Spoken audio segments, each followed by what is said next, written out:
Have you ever wanted to invest, then instantly grabbed your phone and typed, best stocks to buy this year, hottest industries in 2025, how to get rich fast from investing? And within seconds, millions of results pop up, the same familiar names: Tesla, Nvidia, Amazon, Google. The only thing missing from that list is your own intuition. We live in an age where every answer is just one search away. Yet paradoxically, the more information we have, the less we truly observe. We forget that some of the best investment opportunities don't live inside a screen. They're right there in front of us: a cafe that's always packed, a new store where people line up every morning, or a product that you and your family use every single day. Peter Lynch, the Wall Street legend, once said, "The best stock to buy may be the one you already know." He didn't hunt for secrets hidden inside complex financial models or supercomputer algorithms. Instead, he went to the supermarket. Yes, the supermarket. While the rest of the world was buried in data and charts, Peter Lynch simply observed what was selling off the shelves. From those quiet aisles, he spotted companies that later multiplied tenfold, what he famously called his 10-baggers. The paradox is clear. The less you try to know everything, the more you begin to see what matters. The moment you slow down and pay attention to the real world, you start noticing opportunities that everyone else overlooks. And that's where Peter Lynch's million-dollar lesson begins. A lesson that didn't start on a Bloomberg terminal, but with a husband and wife taking a walk through a grocery store. Hi, I'm Jack, here to share stories about the greatest financial minds in history and the surprisingly simple lessons that can completely change the way you think about money and about life. Today, let's explore the million-dollar insight of Peter Lynch, the man who taught us that sometimes the smartest investment isn't buried in a spreadsheet. It's sitting quietly on the shelf right in front of you. Peter Lynch wasn't born into wealth. He started out as a teenage caddy at a golf club. And it was there, quietly wiping down the cars of the rich, that he noticed something profound. The truly wealthy weren't just good at making money, they understood where their money went. Years later, Peter became the manager of the Magellan Fund at Fidelity. When he started, the fund had just $18 million. 13 years later, by the time he retired, it had grown to $14 billion, delivering an average annual return of 29%. Those numbers didn't just make him a Wall Street legend, they proved a shockingly simple philosophy: invest in what you know. Unlike most investors, Peter Lynch didn't try to predict the market. He didn't chase hot sectors or insider tips. He believed that ordinary people already have a natural investing advantage if only they paid attention to their own lives. Are you a teacher? You probably understand what parents and students really need. A mother, you already know which baby brands are trusted and flying off the shelves. An office worker, you can see which tech companies are taking over your workspace. That's your edge, the kind of insight Wall Street can't buy. Lynch often said, people have incredible edges and they throw them away by listening to others. When you know the product, when you see how people around you are using it, you're already several steps ahead of the market. You don't need a 200-page report. You just need to ask one simple question. Do I and the people around me truly love this product? For Peter Lynch, investing wasn't a numbers game. It was an extension of real life. He observed everything from a cafe that's always full to a bakery, opening its second location, to the sneakers kids were wearing at school, to the cosmetics brand everyone seemed to be talking about. All of it was real data, the kind no algorithm could replace, but that anyone with awareness could see. That philosophy led Lynch to opportunities that Wall Street completely missed. One of them was a brand of women's pantyhose called Legs, a company he discovered simply because his wife loved buying it. That small observation turned into what he later called his million-dollar lesson. He invested in Legs' parent company, Hanes, and earned an enormous return. The irony: Peter never thought of it as investing. He was just doing what anyone could do, walking through a store, observing and asking questions. So when people asked him, "How can I become a great investor?" he just smiled and said, "Go for a walk, look around, see what's working." Because sometimes the smartest investment you can make isn't on Wall Street, it's right in front of you. These days, investing seems to have turned into an online hack hunt. Type a few keywords, top stocks to buy. Hottest industries this year, how to get rich fast through investing, and within seconds, your screen floods with videos, blogs, courses, and podcasts. But here's the problem. Everyone is looking in the same direction. When everyone reads the same articles, watches the same videos, and follows the same gurus, the real opportunities, the hidden gems will never be found there. Because if everyone already knows about it, it's no longer cheap.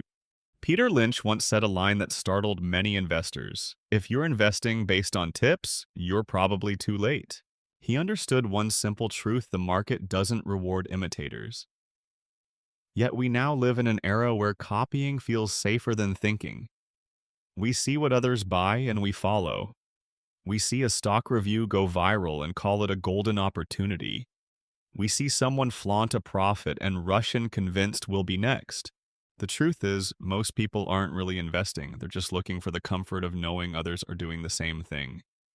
And that false sense of safety blinds us to what's actually real. Peter Lynch didn't use Google. Not because he hated technology, but because Google can't notice a cafe packed with customers on the corner. It can't smell the fresh bread that has people lining up down the block. It can't tell you which sneakers your kid must have because everyone in class wears them. Those everyday moments, the ones we dismiss as ordinary, are actually the most valuable data of all, and only the observant can see it. Lynch often said that most of his investment ideas didn't come from reports or news headlines.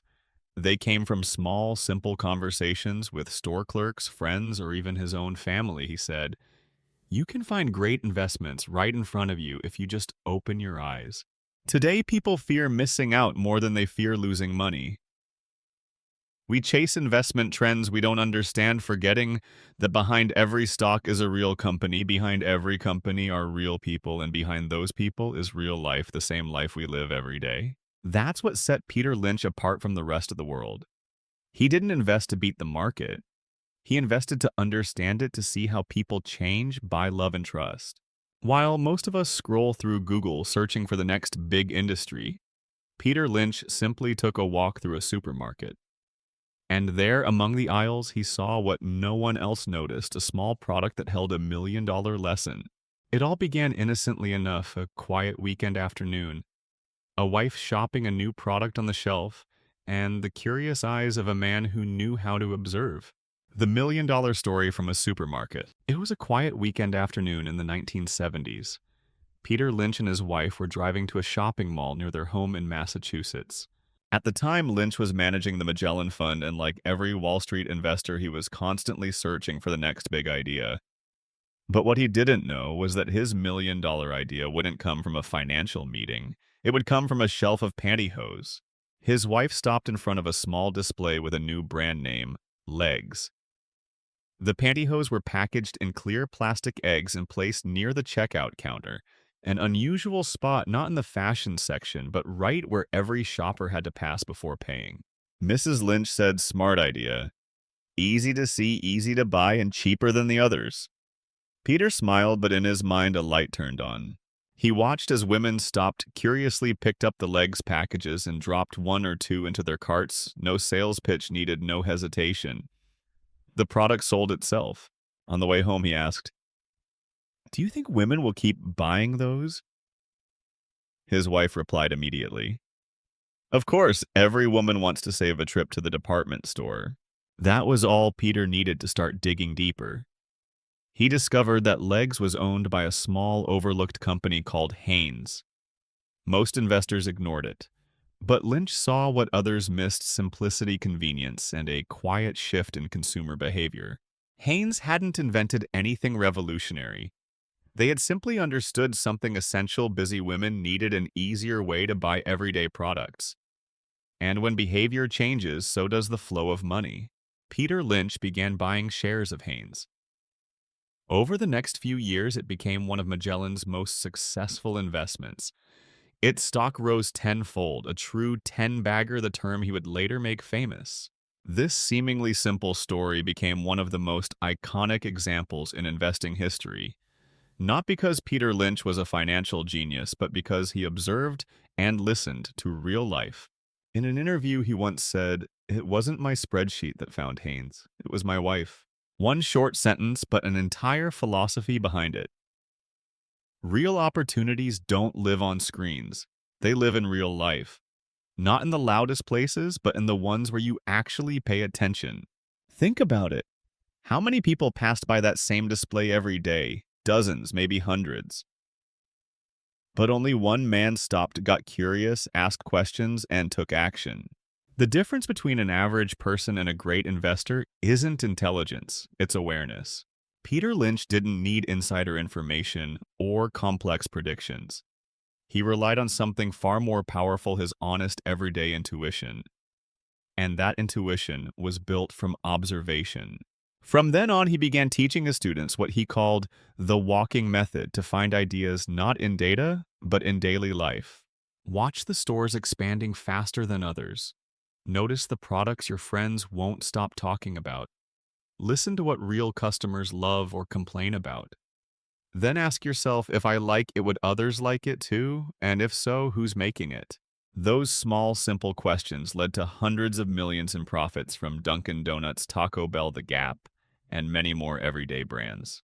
Lynch often said, you don't have to be a genius to make money in the stock market. You just have to be observant. And perhaps that's exactly what made him great. While others chased the secrets of the market, Peter Lynch simply went to the supermarket, listened to real people, saw real things, and spotted real opportunities, long before the rest of the world ever noticed.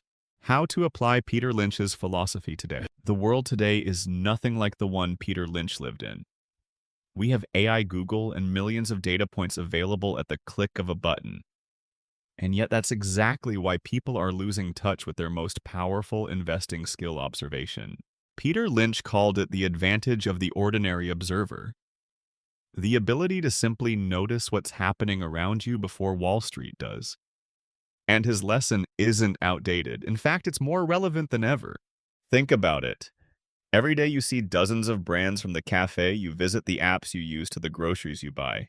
You already know which brands people love and which ones are fading into the background. If you just take a step back and look a little closer, you'll spot signs that no spreadsheet could ever reveal. You don't need to work on Wall Street to know what's changing. You just need to be present in the right place at the right time with your eyes open. If you're a mother, you already know which baby brands families truly trust. If you're young, you see which apps your friends can't stop using. If you work in an industry, you know which companies are quietly taking over and which ones are slipping away. That's what investing in what you know really means today. No complicated spreadsheets, no chasing the next hot sector, just understanding people, understanding yourself, and paying attention to the world right in front of you. Peter Lynch didn't just teach us how to pick stocks, he taught us how to stay awake in a noisy world. He reminded us that investing isn't just about money, it's a practice of awareness. A way to slow down, to trust your own eyes, and to find beauty in things most people overlook. Someone once asked him, "How do I start Lynch?" Simply smiled and said, "Walk through life with your eyes open." Because opportunity isn't hidden in formulas or charts. It lives in the quiet moments when you pause, look a little closer, and see what others are too distracted to notice. And maybe that's Peter Lynch's greatest legacy. Not just invest in what you understand, but live slowly enough to truly understand what you're doing. If Peter Lynch were alive and investing today, he would probably be doing the exact same thing.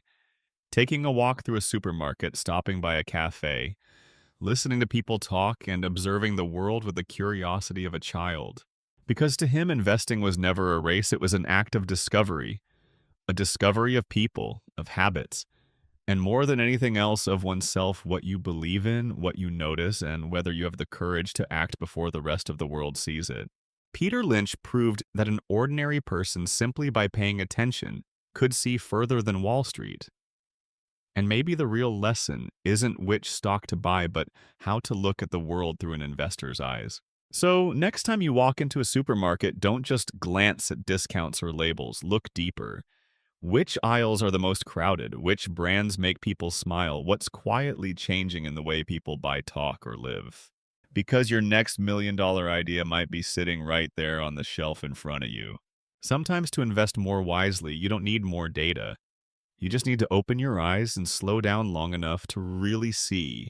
I'm Jack, and if today's story made you pause and rethink how you look at the world, leave a like so I know you're still here with me and subscribe to the channel for more stories about the world's greatest financial mind stories that help us not only invest smarter but live more deeply in this noisy world. Because sometimes one small idea can change your entire path to financial freedom. And who knows, your next $1 million lesson might begin right inside your own life.